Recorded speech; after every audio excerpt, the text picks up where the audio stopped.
What's up? Welcome to my channel. My name is Bailey Ruskus, also known as Chef Bay, and I'm a professional plant-based chef and a best-selling cookbook author of the cookbook Cook, Heal, Go Vegan. I am so excited that you're here and you landed on this video. Be sure to like, comment, and subscribe. And if you want more tips and tricks in the kitchen, keep watching. This is also the place for exclusive videos to my podcast, The Plant Remedy.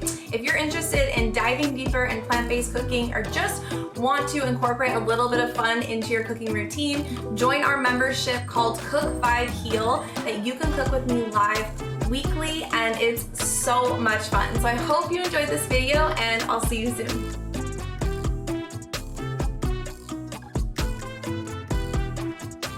All right, I'm sitting down with Dr. Joel Fuhrman, a 7-time New York Times bestselling author. Thank you so much for sitting down and talking to me today.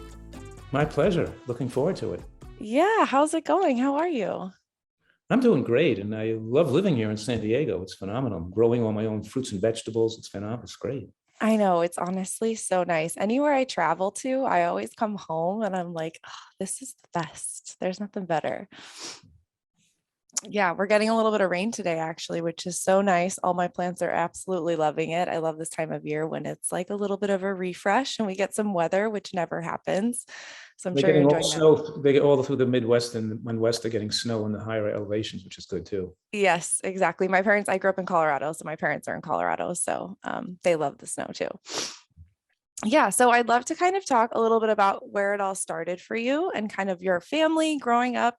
I feel like that was a big transition point for you. And so I'd love to kind of just where this whole plant-based diet came from when you were younger.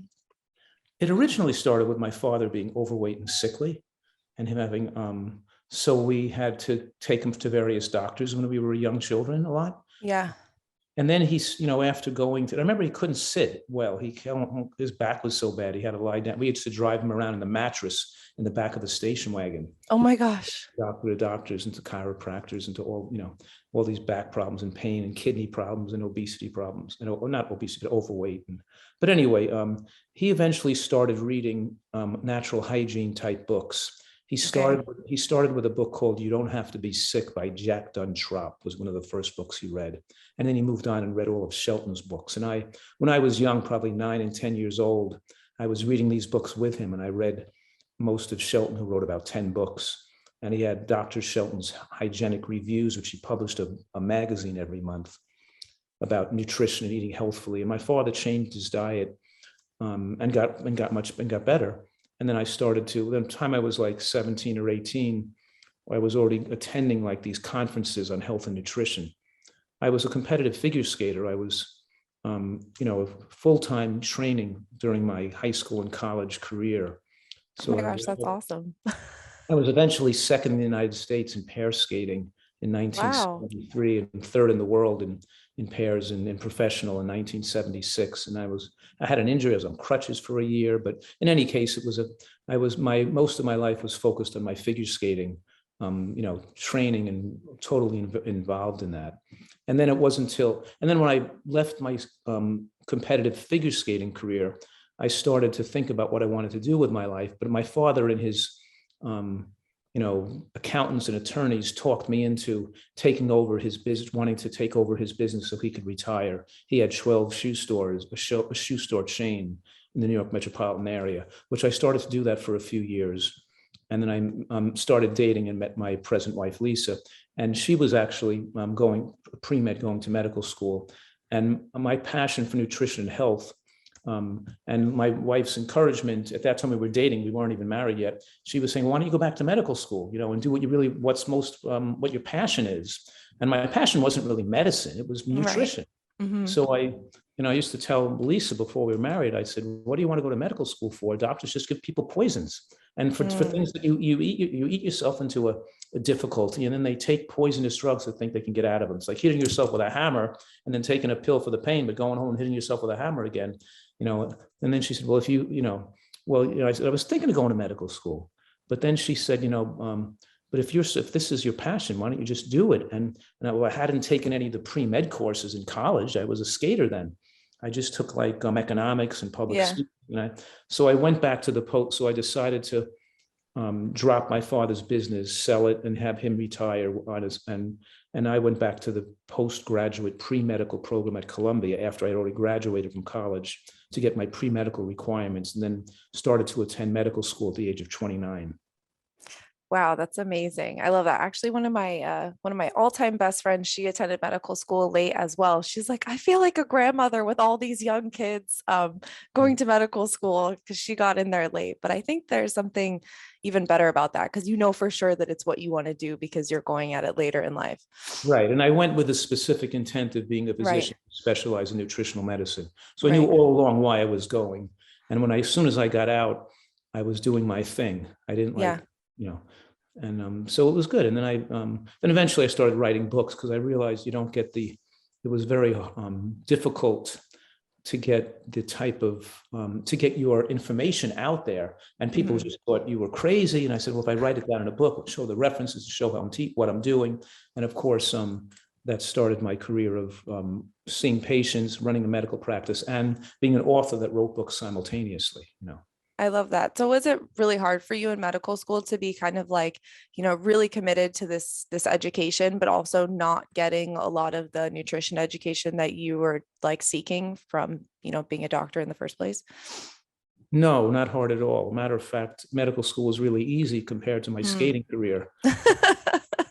Going to college and training 6 hours a day, and then going to school and doing homework and having exams. Even high school was harder than medical school. Trying to go to school from 9 to 3 and still skate 4 to 6 hours a day and lift weights. It was much more difficult. Medical school, I didn't have anything to worry about. I could exercise if I wanted to, but all I had to do was study and memorize things. It wasn't like any stress. The stress was much higher stress in my ice skating career than it was in medical school.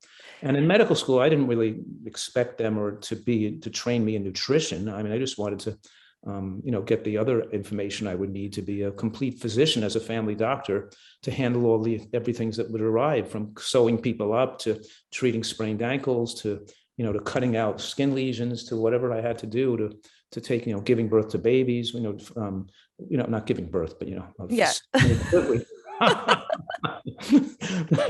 Once I ran downstairs and I had to deliver a baby that was being delivered in the front seat of a truck. Oh my gosh. I delivered a baby in the street once. But anyway, so That's awesome. I wanted to be a family doctor so I can Yeah. incorporate my nutritional concepts in all, and young, old children. I didn't want to be limited to a certain sex or age. So I became a family physician and got a very broad training. Yeah. And I've been a board certified family physician for more than 3 decades now. But in any case, it works great being a family doctor with a nutritional specialty, because obviously, 95% of what you see are self-induced wounds due to eating poorly. And then you see obviously injuries and athletic injuries and stuff like that. But in any case, I'm very grateful for the rewarding career I've had to be able to be useful to so many people. That's why I did it to begin with, but I'm very, very lucky to have had this opportunity to do something I enjoy and enjoy helping people, being in nutrition. It's very, and now I have doing another, dream of mine, which is really exciting, is I've moved to, about 4 years ago, I bought some property in San Diego that my daughter, one of my adult daughters, Jenna, found this open land here next to a park, 100-acre park. 100 acres? Yeah, it's a 1,000-acre park. I'm so sorry. 1,000-acre park right next to this in North San Diego. And to buy this plot of land here where I was able to start a retreat where people who are overweight or have medical problems, instead of coming in to see me for an hour visit, they could come here and stay 2 to 3 months. And I take care of them, and they feed them super healthy and be able to affect them psychologically and physically. So to get rid of their food addictions and to retrain their taste buds and to get rid of their emotional problems that could lead to overeating behavior. So some of my failures over the years have been people who were sickly, who I know I could have gotten well, but after they left, they couldn't do what I wanted them to do. The food addictions were just too, and their home environments were just too negative, and they couldn't stay living healthy enough, and wound up either gaining the weight back or having something bad happen to them. And I just felt so bad that I couldn't reach these individuals. And I knew I could have saved their lives and got them healthy if they just could have listened to me. And they would call me up from the ICU and and they'd say, "Oh, Dr. Fuhrman, I should listen to you, but I'm in the hospital now after a heart attack. And I know I should have done what you told me to do, but I just couldn't do it." I'm saying, why can't these people do it? Why do they have to self-destruct and eat themselves into a heart attack or what? And so I knew I needed a place where people could come for safety, because some people just need enforced abstinence. When you're an alcoholic or a drug addict or a food addict, it's hard to, if you keep having one foot in both worlds and you keep, trying to baby step your way to good health, it's just like baby cutting out taking alcohol. It just feeds them back into binging and feeds them back into, not able to really make the change to enjoy this way of eating and to have the taste buds change and stop cravings. So I knew I needed a place where people could come for longer periods of time. And then I obviously developed this place in San Diego, which I'm having a lot of fun with and seeing a lot of incredible success where people come to visit me too. This is a different phase of my career now that I'm older. Yeah. I'm not seeing as many patients one-on-one anymore. I used to be seeing patients all day long, 6 days a week. Now I mostly, teaching people on the internet, answering their questions through my website on the forum, doing Zooms and doing a few phone consults, but mostly having people come to the retreat here in San Diego. So I've had like different types of forms of my career. Like I'm not writing books anymore either right now. I've written 14 books, but now I've had 7 New York Times bestsellers, but it's amazing. That's been a huge amount of work. So I'm trying not to work as much as I used to anymore now. I know. I think about that. I mean, I just wrote one cookbook and I just released it in August, and that was insane. Like the amount of that. And I saw how many books that you had, and I was like, and I just recently talked to Dr. Michael Greger, and I was like, we were talking about how crazy the publishing process is. So, I mean, I have a lot of respect for you because it's a lot of work alone with everything else you have going on. Right. Well, it was because I wrote most of those books while I was still working full time in a primary care practice, but also because my books are, I think, the most heavily referenced books for a lay audience. So when I wrote, for example, my most recent book is Eat for Life. Yeah. It has more than probably almost 2,000 scientific references. So every topic, every paragraph has multiple scientific studies to support the efficacy or the correctness of those statements, which requires reviewing probably 30,000 scientific articles to pick out the 2,000 for that particular book, let's say. So it's a tremendous amount of work writing from sure everything you say is supported by sufficient scientific literature and being very comprehensive. That's my field, and my niche is to be very comprehensive in my evaluation of the question and the answer, to go over all the science that supports it, as opposed to, I would say, 98% of most other information where they kind of like have a philosophy or a predetermined agenda, and then they collect data from the scientific literature that supports that agenda that they want to advocate. Right. They wind up not really reviewing the literature in a complete and unbiased fashion. They really culling out data that's maybe just supporting what they're trying to say, even if they're not, like, for example, seeing short-term studies with soft endpoints corroborated by long-term studies with hard endpoints going on for decades, and seeing if they both show the same consistency and if multiple studies point in the same direction. So it requires an additional amount of work and effort to make sure you comprehensively address these issues. And that, of course, and that's why I'm not really promoting a vegan philosophy. I'm just advocating a diet that's mostly vegan, because that's what the data indicates is promotes the longest lifespan. But if a person, if it showed something else, or some degree of animal products would have made a person live longer, then that, and in some cases that's true, because in some cases with people that can't digest well and can't assimilate protein well as they age, their IGF-1 could be too low and they can't assimilate enough protein. They might require some small amount of animal products or protein supplements. So I'm not fixated into a philosophical or predetermined bias. I do what's best for where the science points and what's best for each individual case to make sure that they can achieve optimal health. I think that's honestly so great too, because there's so many people following in, your footsteps or using your books and your research to do so many other things to kind of help people in their health or to help the environment or to help, there's so many different aspects that I see people going with to kind of like move the wheel. And it's great that you're able to source things. And I've noticed that as well about your work, because it helps other people have concrete evidence as well. Because there's so much information on the internet, right? There's like so much bad information, so much good, whatever information. And so Right. Yeah, most people have belief systems. They just believe what they want to believe, and then they just Yes. accept whatever tells them what they want to believe, whether it's Yeah. food, politics, or religion, whatever. They just believe. They won't change their thinking at all. No matter how much evidence you put in front of them, it doesn't matter. They have the way they want to think.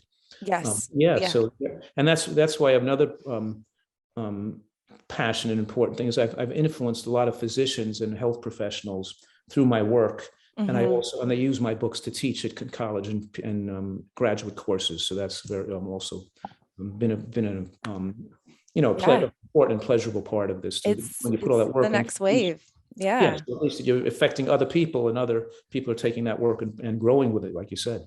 Absolutely. And it just goes to show too, like even the people I know that have been affected by your work, and then I'm able to be here teaching people how to, and it's interesting what you talked about, like backtracking a little bit, having people who, you give them advice and then they go home to their families and it's kind of back to whatever they were doing before. And that is so hard. That's the number one thing that I get, like comments online or, clients that I have, they say like, well, my family doesn't support this, or, it's so hard to go up against my culture, or that, there's always a reason why it's like they know, but then they go back into kind of, that's the power of food addiction. Right. Because the primitive brain is driving their behavior, their cravings, their desires, their needs, the desire for instant gratification. The fact that the food has been designed to hook them. Right. Now the cerebral, so that's governing your behavior, and then they try to rationalize why they're behaving that way. So the cerebral brain is then going to come up with, my job, I have to travel, my family won't, there's all these reasons. If a person really recognizes their addiction, knows the steps it takes to solve the addiction, and then to remove the cravings and desires for unhealthy substances, and then they cultivate a taste for and knowledge of the recipes, and they give us time for those to lose that attraction, then they realize those excuses were not a good excuse. They were just kind of like a reason why they can rationalize their addictions, and all addicts rationalize the continuation of their addictive, self-destructive behavior. And unfortunately, almost everybody in America is a food addict, because the food is, because processed foods and concentrated, those degree of caloric concentration that couldn't be obtained in the natural world is addicting. And what I'm saying by that is that if we lived in the jungles and the forests, and we'd be eating berries and nuts and vegetables and roots and whatever it is we could eat, the amount of calories you'd get per pound of food would be somewhat low, and you'd have, but if we can use salad oil and honey and maple syrup and sugars and sweeteners and white flour and things that give you like 2,000 calories a cup or something, whatever, oil is the perfect example. Oil is biologically addicting to the central nerve, to the brain, because you have so many calories coming at one time that stimulate dopamine receptors in the same area. Oil is the same area where opiates stimulate the brain, and oil induces overeating behavior. And now the worldwide population has accepted the scam, the advertising scam, that oil is a health food, like olive oil is a health food or coconut oil is a health food. And they think they can lose weight by taking in 100 calories of fat per tablespoon. They can put 400 calories of fat on their food and think they're going to lose weight. And they actually believe it, that's putting in 500 calories of straight liquid fat on your food is going to make you lose weight. And we have the most overweight population in the history of the human race, but they can't figure out that they can't see the connection between the oil consumption and their body fat, because they're just brainwashed to think otherwise. And obviously, I love how you're answering questions that I have. I literally had a question about oil that I was going to ask you, because there's also so much conflicting information online about this stuff too. So people, I feel like, are getting all sorts of different information. And I know when I cook for clients, like I have to like wean them slowly off of oil, because you go from having, deep fried foods. It is really interesting. It is really addictive. Well, that's right. there's no controversy here at all, Hmm. because there's no nutritional scientist in the world that could explain or argue that walnut oil will be healthier than a walnut, or pistachio oil will be Right. healthier than a pistachio nut. Everybody knows, and all the data, thousands of studies point to the protective effects of nuts and seeds versus the oil that they can extract from them. So there's no controversy, there's no disagreement in the science. Nuts and seeds extend human lifespan dramatically, and oil shortens it. And whether it's any kind of oil you could mention, it's always better to eat the whole seed. Flaxseed oil, well, flaxseed oil might be better than safflower oil, but it's not like as good as eating flax seeds. Right. It's always best to make the dish and make the sauce using the whole seed. So there's So no, do and you ever also, do you ever cook with oil? no, we make salad dressing sauces, and Yeah. Thai curry sauces and all kinds of salad dressings with the nuts and seeds, with hemp seeds and sesame seeds and cashews and Yeah. orange vinegar and some peeled navel oranges, or roasted tomatoes with almond butter, and it's all made with a whole nut or seed. Coconut milk. Yeah. That's the foundation of nutritarian cooking.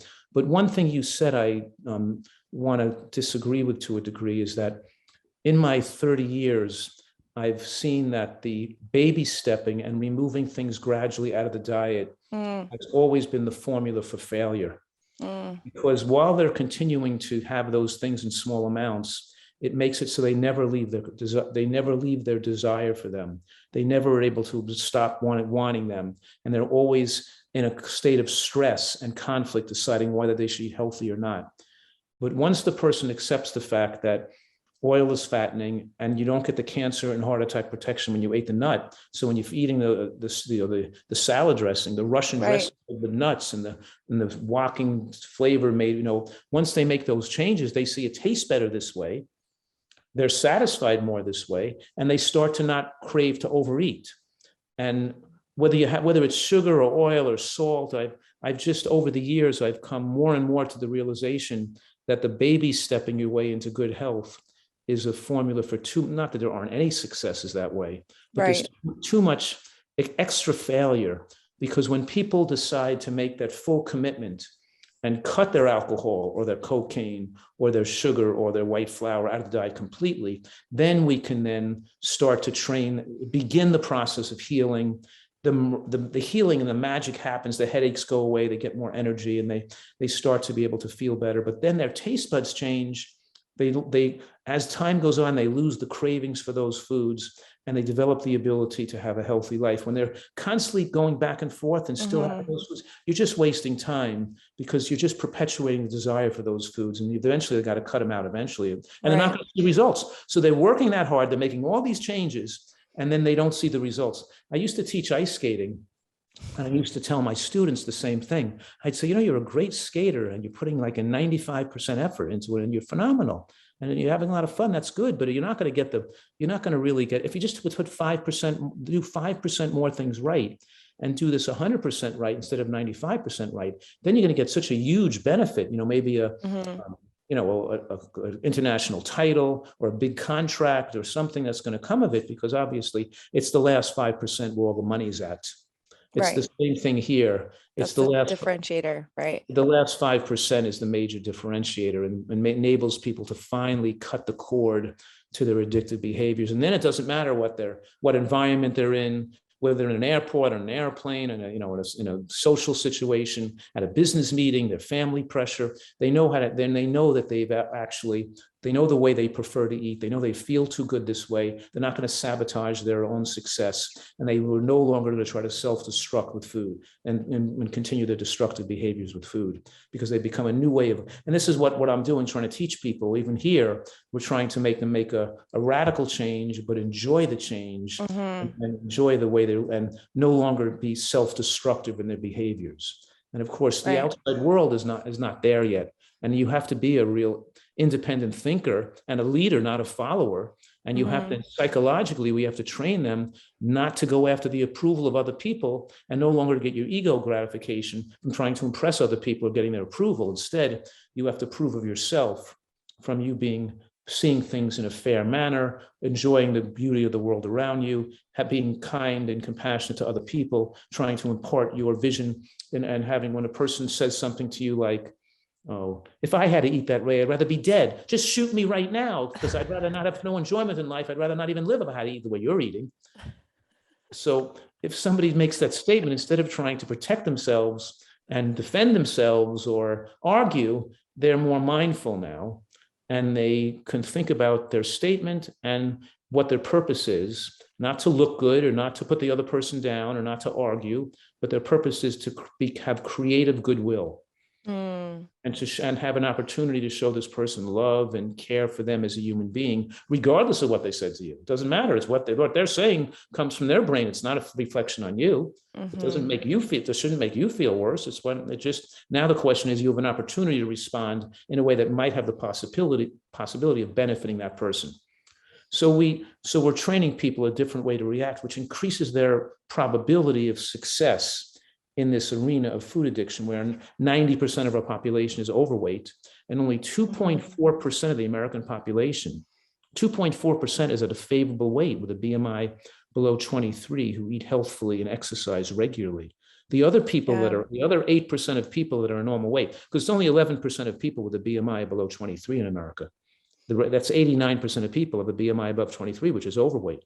Yeah. So, but in any case, because the health authorities tell us that 70% of the population is overweight, but that's because they use a BMI of 25 as the demarcation line between normal weight and overweight. And we know there's no longer people with BMIs of 24. It's always beneficial BMIs are always between 19 and 22, really. Yeah. In any case, with 23 as the demarcation line, then we have most people that are normal weight are unhealthy. They're alcoholics, or they're depressed, or they smoke cigarettes, or they have medical problems keeping them thinner, or some digestive impairments. But the people that are healthy and a normal weight is just a small percent of the American population, like 2.5%. So we're saying that so many people in America are food addicts. And so it's not attacking a person or, they're just, if they're eating American food, they're eating a diet that causes cancer, dementia, heart attacks, strokes, and dramatically makes for human suffering and cuts short their life, or autoimmune conditions and all kinds of blood pressure and cholesterol and everything else. And so they're eating themselves into a shortened lifespan. And we have an unprecedented opportunity in human history to live longer and better than ever before, be happier, because those foods that affect us physically affect our brain and make us depressed and dysthymic, and we can't think straight. We lose our memory. We lose our ability to be excited about life. We lose our passion for living. We lose that. We can't, so they're eating themselves into a state of dysfunction physically and mentally. And so what I'm saying right now is this seems radical, but it's normal. It's everybody else that's radical. Exactly. Who have been tricked into thinking that that's normal and this is radical. And it's interesting that you talk about, being more compassionate towards people and treating them like a human being, because I know there's, the term like the angry vegans, right? And so it's nice to think about how you can transition from eating the standard American diet to eating a more whole food, plant-based diet, and learning without being angry. Because I think a lot of people learn this information for the first time, or they unlearn things that they've learned in the past, and they become very angry and upset with themselves, upset with the world, upset with, all of these lies that we've been told. And I think that's just such a nice reminder that, take the anger out of it and just use your information and your kind of like new stance and knowledge as a way to kind of inspire someone else and not have to always be right. Exactly. Yeah. Yeah. I love that. So as a chef, I'm totally interested. Do you use salt in your cooking? Zero Salt. None. No sugar, no salt, no oils. All our sweetener in our desserts come from fruit or dry. Some of the conservative use of dried fruit sometimes. We might if I'm making a vanilla ice cream with, let's say, macadamia nut or coconut mixed with bananas and real vanilla bean powder, and then I won't even add any sweetener. The banana's enough sweetener. But if I'm putting cocoa into it, or cacao nibs or cocoa, with a bitterness, I'll add like 1 date per serving, or a couple of medjool dates to sweeten a little bit, but no sweetener. And of course, the beauty of nutritarian cooking is cooking with all these flavorful herbs and spices, but not make highly spiced, but having different flavors for the tongue that you can taste. Because when you make things too spicy, it lessens the ability to taste the other symphony of flavors you could make in that dish. Yes. So we have incredibly delicious food that we've, that people eat, and they say, well, this is like really like, flavorful, 5-star restaurant, flavorful food. Yes. You're not just eating a plain piece of, but in any case, it's really good taste, and you don't need salt. Salt just deadens a person's taste buds. and makes them not able to enjoy more subtle flavors. And all the heavily sweets they eat makes it so like a cashew nut and a strawberry and a piece of lettuce has no flavor. Right. Because they deaden their taste buds with overstimulation. We call it highly palatable foods that are designed by food scientists, and they're fake foods, and they're not even food. Right. I make it clear that sugar and white flour are a drug equivalent because they rush so much glucose into the bloodstream with no significant micronutrient load. And it doesn't behave like a food supplying the body with sustenance. It behaves like a drug now that causes toxic damage and free radical production and strips the body of nutrients and exacerbates and accelerates disease productive hormones like angiogenesis promotion and aromatase activation. So we're talking here about those foods are not food. White flour is not a food, it's a drug. And it's an addictive drug.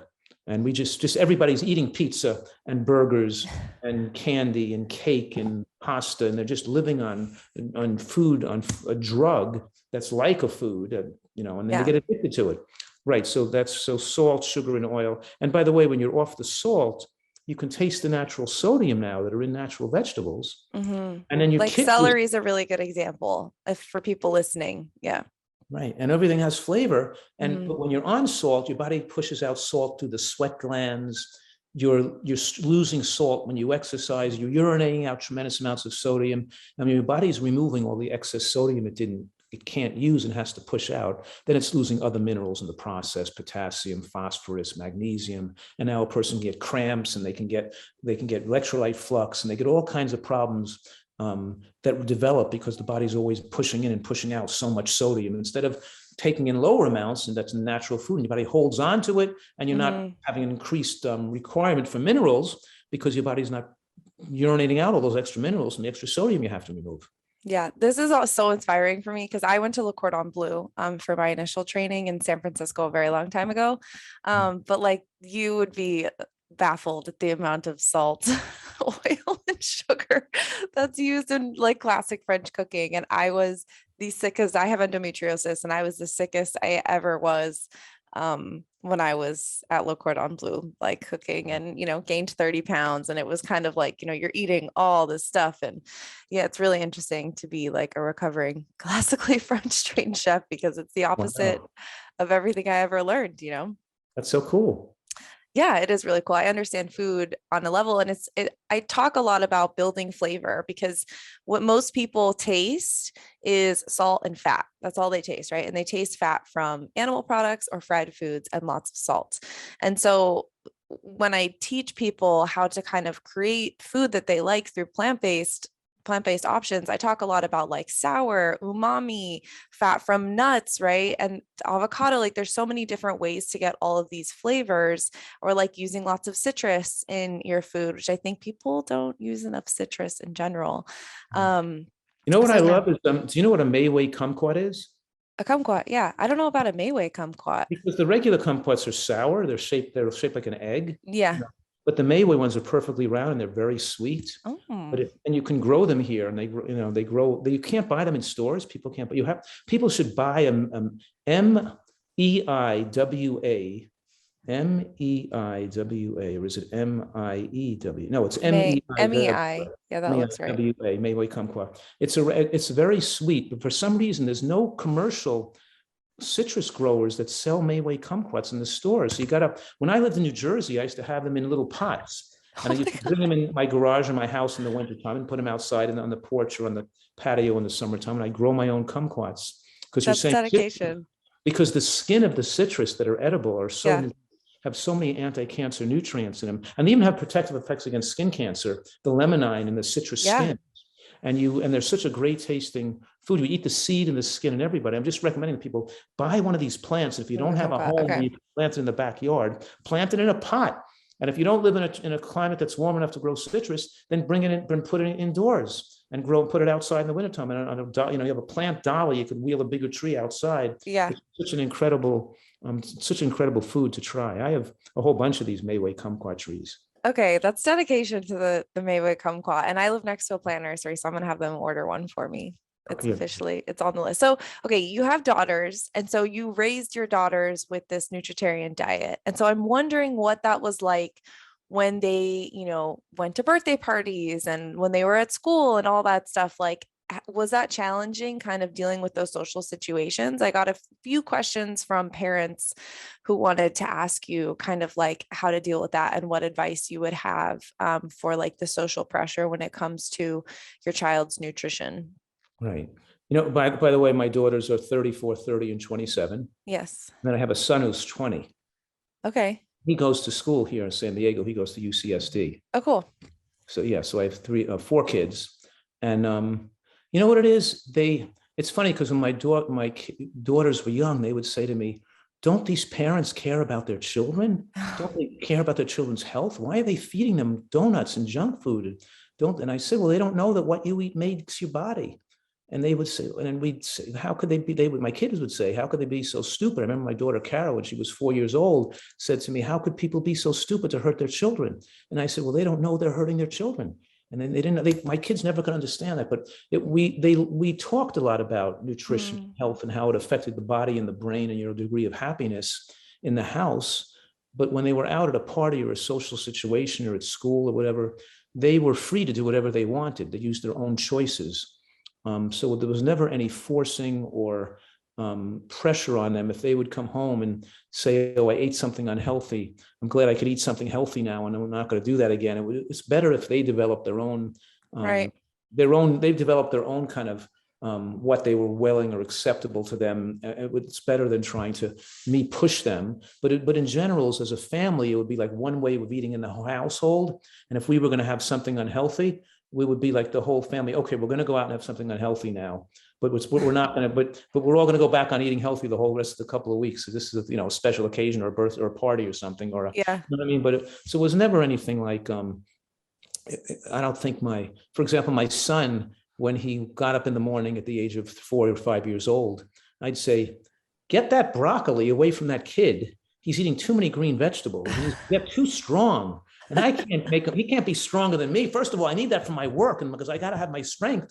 And then he would eat the kale and he'd come over and give me a push and I'd stumble back and fall over the couch backwards and say, he's eating too much greens, get it away from him.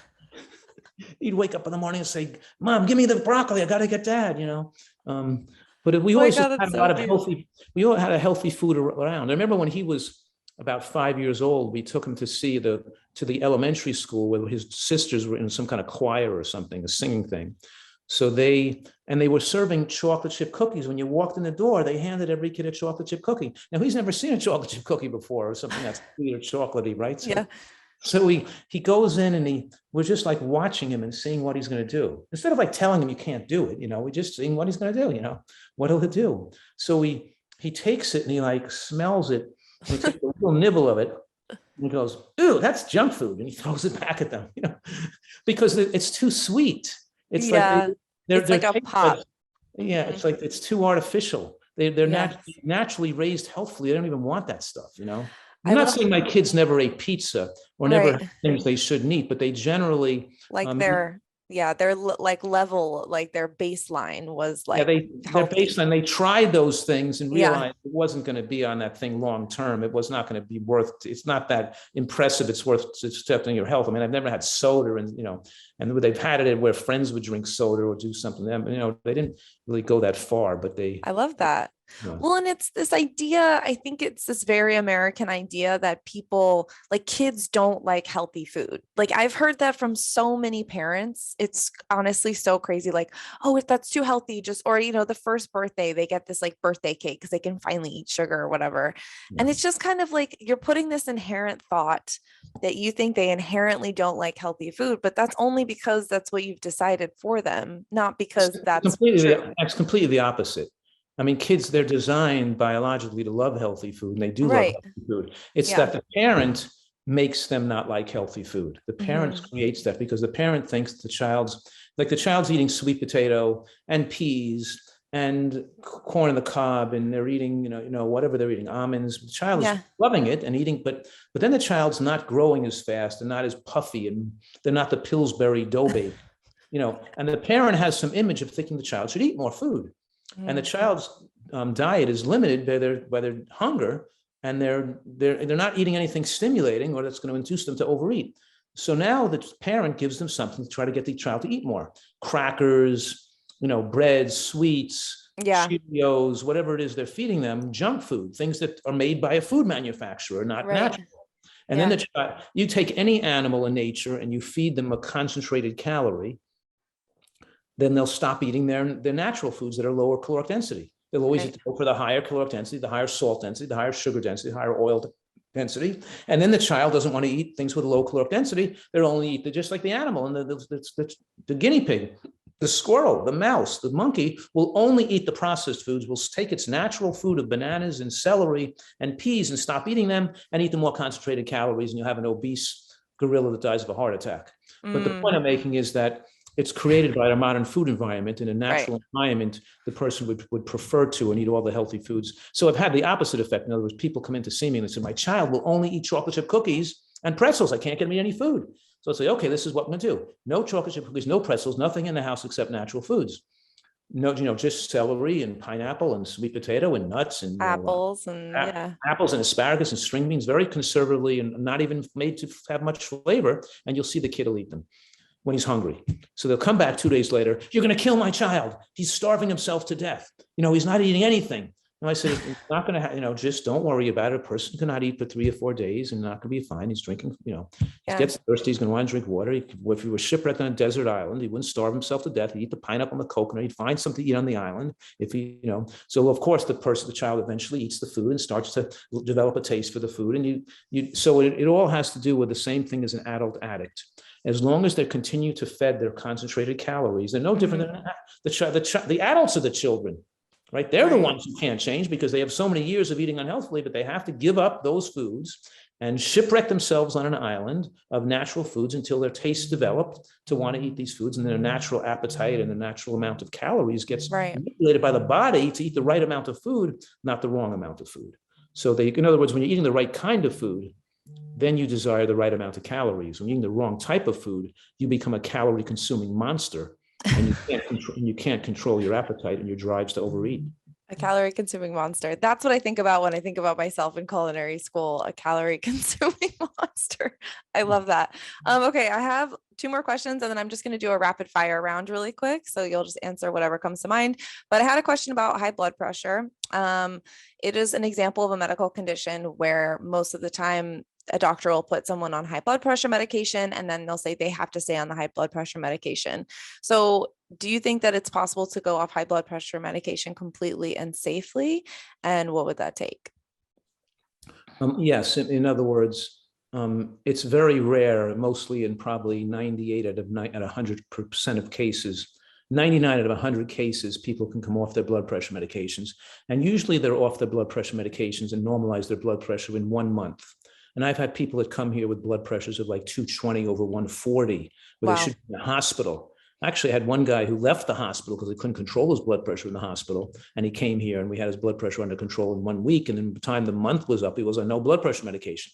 Just this month too, I had a person come in with a blood pressure of 240 over I think it was 125. I'm saying, what are you doing here with blood pressure like this? Don't you ever check your blood pressure at home? This is dangerous. With a regular doctor got the blood pressure, he put you in a hospital. You're right here. I said, I'm just going to give you a couple, but in any case, I had to add medications to what he was taking. He was only on 1 medication with his blood pressure totally out of control. I added 2 more medications to him. He was on an ACE inhibitor, and I added an ACE2. I added a calcium channel blocker and a little diuretic to him, and he started eating the diet. His blood pressure got better controlled. But here he is now, and it became in the beginning of December. Now this is mid-December already, and already now he's on no blood pressure medication, weaned off all the medications he came in on, and his blood pressure is running like 120 to 130 over 70 to 80 on 0 medication. And his blood pressure was totally in the death range, having a stroke zone. And by the way, this guy had a stroke years ago, and he was just about ready to have another stroke when he came in. I'm saying, what are you, crazy? What can you? But in any case, yes, blood pressure goes away completely. And that's my message to people is I'm giving you 100% guarantee you're not going to have a heart attack or a stroke. But then in order to earn that guarantee, you have to have a normal blood pressure with no medications. Right. You have to have a normal cholesterol with no drugs. You have to have normal exercise tolerance, a normal pulse, a normal body weight. You have to earn these parameters to be protected. You can't just be overweight with high blood pressure. You're on 3 medications to control your blood pressure and think you have normal blood pressure control with medication. That's abnormal blood pressure. And you're on medications to make it look normal. So your blood, so and the doctor, what the doctor did is he's the enabler. He's giving you drugs to make your blood pressure look good so you can keep eating foods that facilitate and the progression of atherosclerosis, making your blood vessels more inelastic and more heart attack and stroke prone. Well, you think it's okay. If you didn't have blood pressure medications or diabetic drugs, then doctors would be forced to get people to start eating right and exercising and getting rid of the cause of disease. So that's right. All the people with high blood pressure, almost all of them could come off the medication. Sometimes when they get older to a degree, if they're so elderly, it's still too late to make a complete reversal, but that's relatively rare. To give you an example, my mother, who's 94, was on a little blood pressure medications all these years because she's not living with me. She's married to her second husband. My father passed away years ago. And, eating okay, but not great, still requiring a little blood pressure medication. So her second husband passes away and she comes to live here in San Diego, and she's now eating at the retreat, eating my food. And at 94 years old, now her blood pressure, of course, she doesn't need medication anymore. The blood pressure goes back to normal when she's 94 and she's off the blood pressure medication that she's on for years because she wasn't. The same thing with my wife's parents. They think they need this and that. They come here and they eat our food. And in other words, the point is that, and also there's studies on this, lots of studies. I published a study with more than 700 people. How many people were in that study? 650. I think there were more than 600 people in that study that showed that more than 90% were able to normalize their blood pressure within 6 months period. And they weren't in a confined environment. They were just doing this on their own. And they almost all came off the medications. And, their blood pressure dropped on the average of 26 points from where they started the study. The systolic blood pressure was 26 points lower 6 months later. And they were on medications at the start and they were off medications at the finish. And it was still 26 points lower from the beginning to the end, showing massive degrees of blood pressure lowering. And of course, the Catawba Island study shows that there's no high blood pressure in primitive populations eating healthy diets, and there's no heart attacks and strokes in that population or in their ancestors. So what I'm saying is heart disease and strokes and high blood pressure are not natural to the human species. It's just demonstrating how perverted our diet is and how, Yes, I like that word. Well, and there's so many doctors too. Like I have a family member that I'm thinking of that's, convinced this person that, oh, this is just your genetics. You're just going to, have to be on this forever.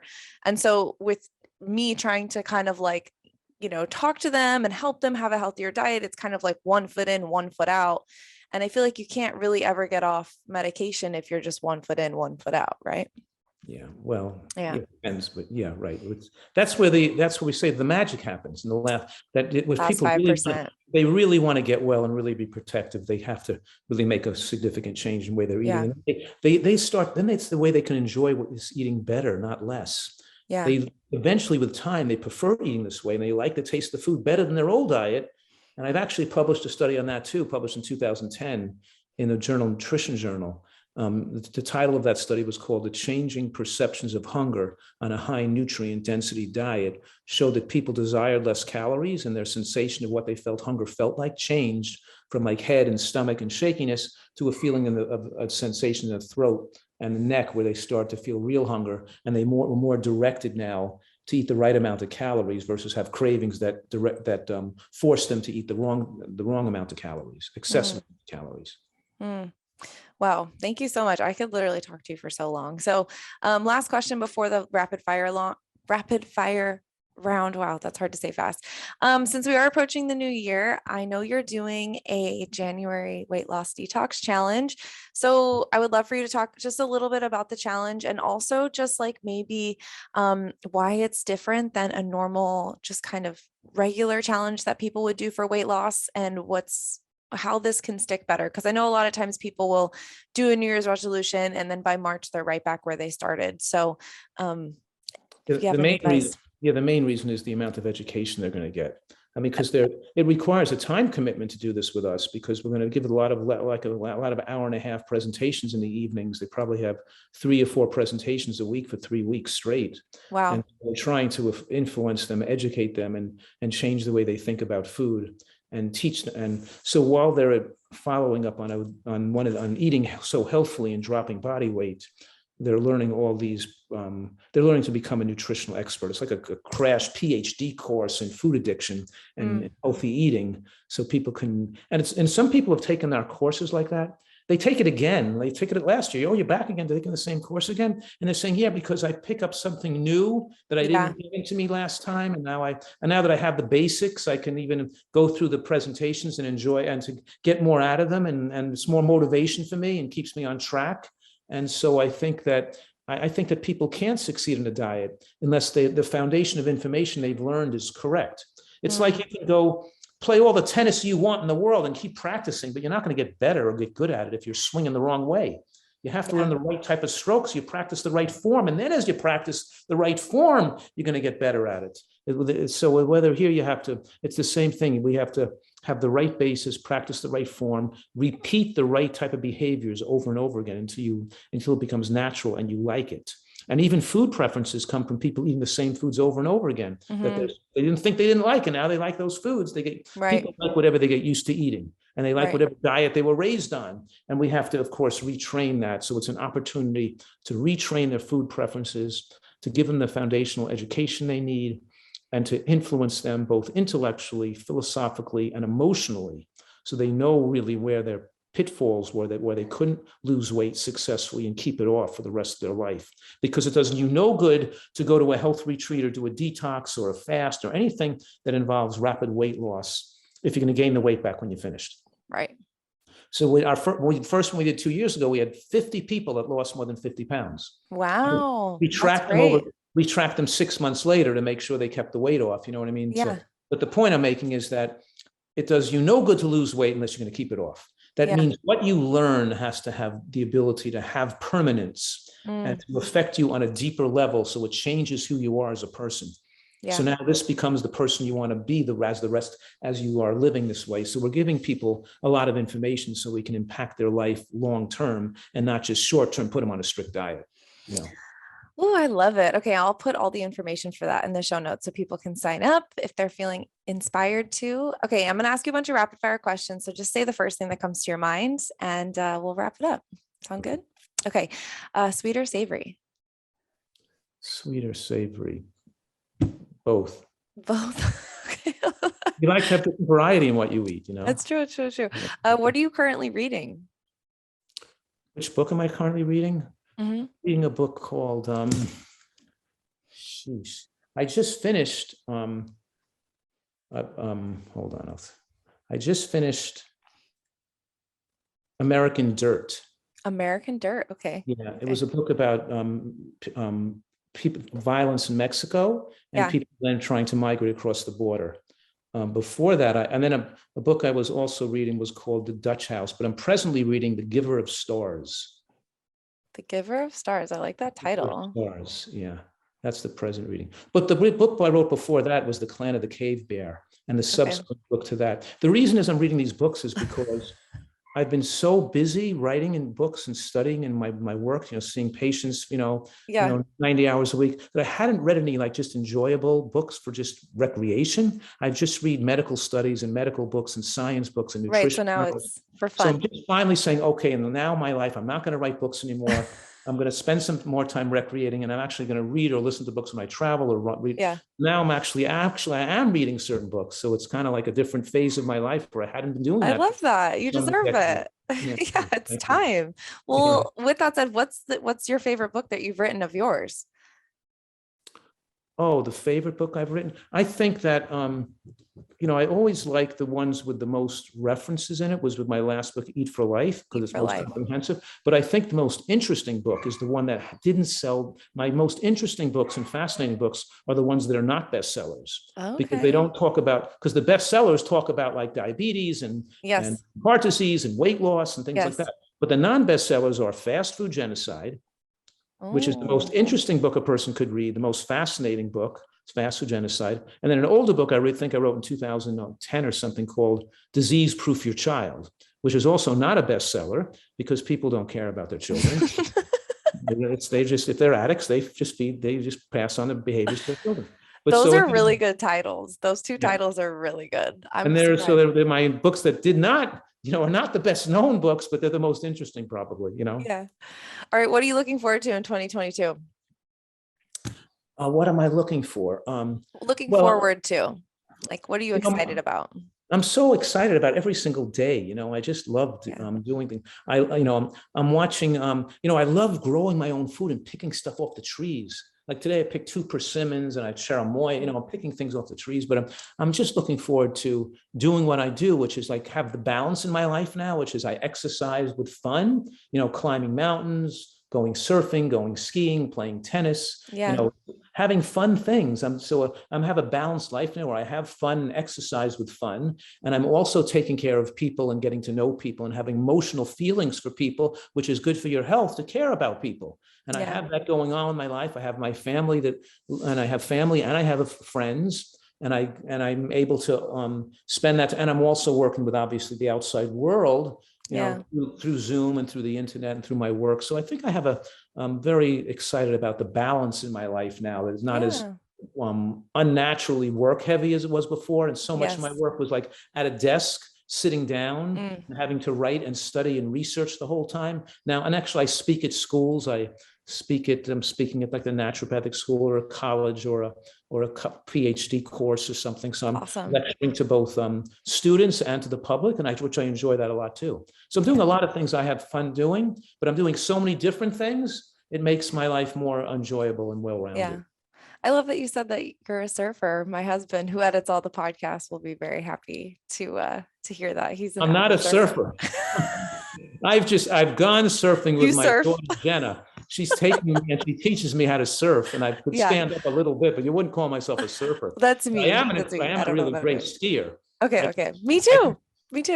Oh, really? I have moguls and powder I can do. So I can ski backwards. I can spin around. I can ski on one leg. I love to snow ski, but that's what I'm really good at. It was like ice skating. I used to be an professional ice skater. Yeah, it's very similar. Comes so naturally to me. I can just do anything on skis. I love that. Okay, are you a night owl or a morning bird? I go to bed early because I have a dog. A new dog who's now 6 months old. Oh, babe. Because she wakes me during the night, I go to sleep. I try to go to bed by 10 o'clock at night. And get up always out of bed by 6, usually 10 to 6. I had a feeling the healthiest people and all the doctors I have on the show are all morning birds. Okay. What advice would you give to your 18-year-old self? Sheesh. The main advice would be, when you're doing something, don't do it because you enjoy it, and try to have your life be more balanced and not be trying to succeed, to be so, what's the word? I was too much narrowly focused on trying to be so accomplished and to make my life so stressful in trying to reach those accomplishments with school or with sports.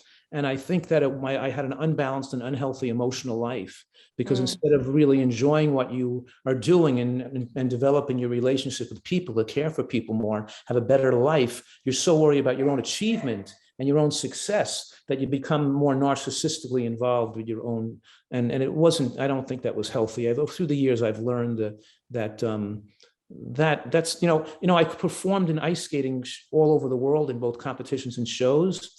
And if I was just enjoying skating and performing so people can enjoy it, and you're enjoying giving people pleasure watching, that's great. But the idea that you had to win and you couldn't make one mistake, or you would because your whole year's work would go down the tubes because you made one mistake and you're so nervous you're going to make one mistake and somebody's going to, that's the whole way of thinking that's so unhealthy that I had when I was young, of, having to be so perfect to be able to, you have to have this degree of achievement to get success, instead of enjoying the process. And getting that degree of success is not important. These other things are more important than how you care about other people and and you're giving and compassion and appreciation of the world around you, and feeling what you're doing is good if you're enjoying it and helping other people. You don't have to be of the best grades or the best sports. You don't have to. There's nothing that's not going to lead to your long-term happiness in life. And I think that too much when I was younger, I was so narrowly focused on that degree of achievement. I'd give my younger self, I tell my kids, it's great that you want to do that, but the most thing is you enjoy it, and you enjoy doing what you enjoy with your career, and you have a balanced life, and you're having a good, you're doing things that keep yourself emotionally happy and sane. So I think that I wish I was more balanced when I was younger that way, and not so narrow, so focused for achievement. More balance. I think that was a message that I needed to hear. I definitely needed to hear that after this year that I've had. So just to wrap up, do you have any final words of wisdom for our listeners? Well, the final word of wisdom is that you don't have to be sick. Like Jack Duntrop's book that my father read that was written in the 1950s, is to let people know that whether it's asthma or fibromyalgia or chronic headaches or psoriasis or heart disease or diabetes or that nutritional excellence is 1,000 times more powerful than drugs are, and enables people the ability to get completely well again and be normal and have a normal life, and not be taking cancer-causing drugs and be sick and having their life, roll into a series of medical tragedies. So what I'm saying is, don't underestimate the power of nutrition, and utilize this information, this exposure, if you do have a problem, to get well yourself, and to, of course, advocate to your people in your community, your family, your friends, that they don't have to be sick either. Because we only through individual effort and being a role model and spreading, and one person affecting another person, can we have a better world and have healthier people that are happier too. Oh, amazing. Thank you so much.